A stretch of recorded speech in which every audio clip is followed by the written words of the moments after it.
Hello everyone. As you might remember, I started playing Dungeons & Dragons in the mid-80s. At that time, we had some really iconic modules and even some pretty cool video games.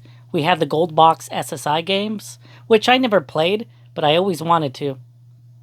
But Dungeons & Dragons-like movies weren't really available. I watched a lot of sword and sorcery movies, like Conan and Dragon Slayer, but for me, they never really got the feel of a Dungeons & Dragons adventure that I craved. Then in the early 90s, I walked into our local Tower video store where I checked out the anime section. There I found an interesting VHS tape that looked like it was an actual D&D adventure. I watched the first episode and I was completely blown away that this anime had the look and the feel of a D&D adventure. If you'd like to take a look at Record of Lodoss Wars through the eye of an old school D&D player, then step inside my dungeon.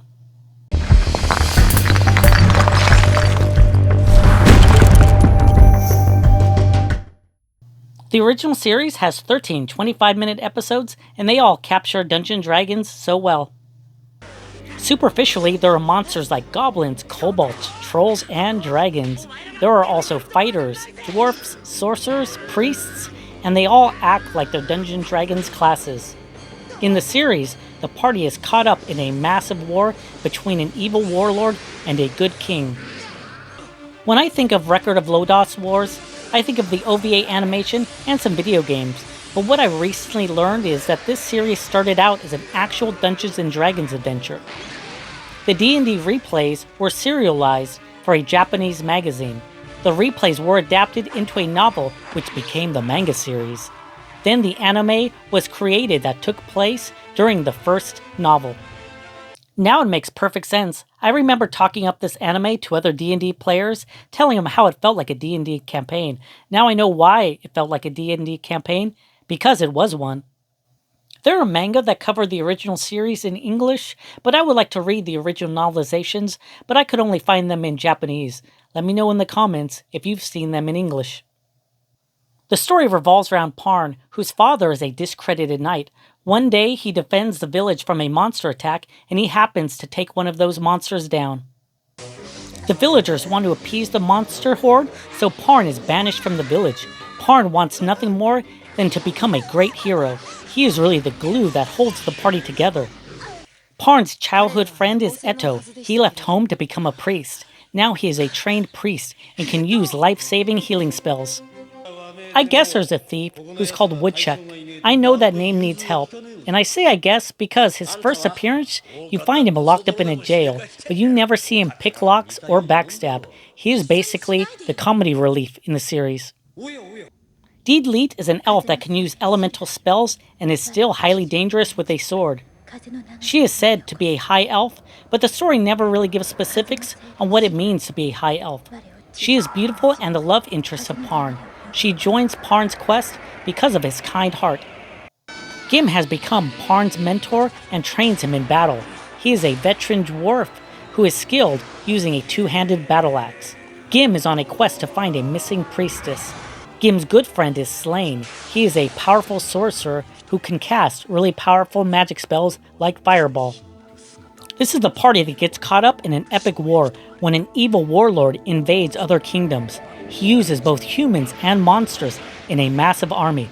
You know, I don't want to get too much in depth about the plot since there are many great plot twists in this anime. The original animation came out in 1990, and that was a great time in anime.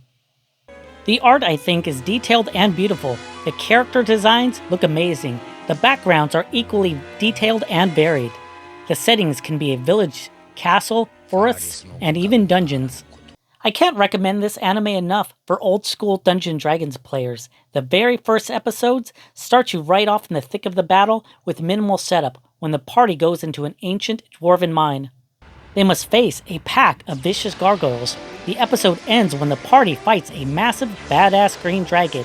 If you can watch just this very first episode, you will know right away if this series is for you. I have my original DVDs, which aren't too expensive on eBay right now.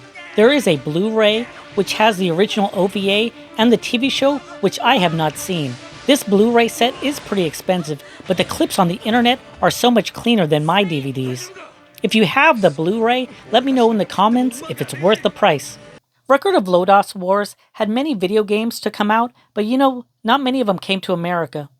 There was a Dreamcast game, and back then I was a huge Dreamcast fan, but I never played that game. I do remember when it came out, and it got some mediocre reviews, so I stayed away. Let me know in the comments if you played it, and what do you think? Does it hold up? The game I did play was Deedlit in Wonder Labyrinth for the PS4, where you play as Deedlit, the High Elf, and this game is still available for many modern consoles. This type of game is called a Metroidvania. The genre gets its name from Metroid and Castlevania. Metroidvanias are 2D side-scrollers, but they have a non-linear layout, so you're not really completing the levels in a sequential order. In these games, there is generally one large level with specific sections that are blocked. To get past these blocks, the players need specific items to proceed. I am a huge fan of Castlevania games. I still have my original PS1 Symphony of the Night. I also have the 3 Game Boy Advance games. So when Wonder Labyrinth first came out, I really wanted to test my old school skills and see if they still held up. The pixel art is quite stunning. The monsters are beautiful and they animate smoothly. Even the backgrounds are varied. The gameplay is a strength of the game. Deedlit controls well. Jump, double jump, backdash, all handle like they should. I never felt like any of my many deaths were cheap while doing the 2D platforming. Deedlit can use swords, spells, and bows during her adventure. These weapons can be found in the labyrinth by slaying monsters or purchased at stores.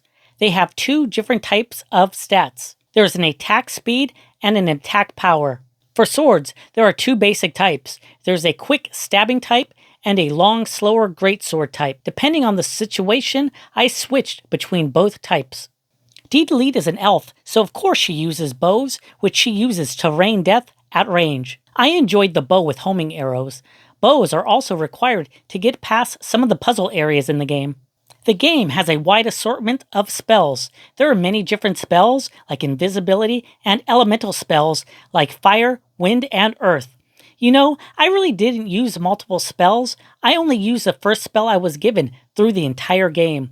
This spell was called Will-O-Wisp and could send out homing arrows and attack enemies at a distance, and I really never felt like I needed to replace it. Let me know in the comments if that is crazy or if you had a go-to spell. The game uses an elemental system that they call spirits. You can switch between fire and wind spirit. Each spirit can absorb attacks from that element. You will need to switch spirits to cause damage to that specific spirit. Taking out monsters using spirit attacks increases the spirit's attack power. This game element is similar to the Dreamcast game called Ikaruga. It took some time to get used to the spirit switching, but after I got used to it, it became second nature. The bosses for me were the highlights of the game. They reminded me of old school 2D video games. Some of the bosses I could curb stomp right away, but others I needed to fight over and over again to learn their specific patterns. The dragons were my favorite since they took up almost the entire frickin' screen. Some of the boss battles were difficult for me, so I had to resort to stockpiling up healing potions. It made me feel a little bit cheesy, but it got me through the boss fight. Overall, boss fights were my favorite part of the game. There is even a fun boss rush in the later part of the game. The one thing I really didn't like was the story. The game hook says, Deedlit awakens in a mysterious labyrinth. She travels through 6 areas fighting enemies from her past, such as the Dragon, Shooting Star, and Nars, Carla the Grey Witch, and villains from the Marmo Empire. I never understood what was happening in the story, but I've only seen the original OVAs, so maybe I missed something, but I think I would have enjoyed a game that was based around the original series. I purchased this game on sale on the PlayStation Network, and it was really cheap. The game takes about 6 hours to complete, which is fine for me. If you like old school 2D side-scrollers, I would highly recommend this game. It's not overly difficult, and it's kind of short, but it will be fun while it lasts.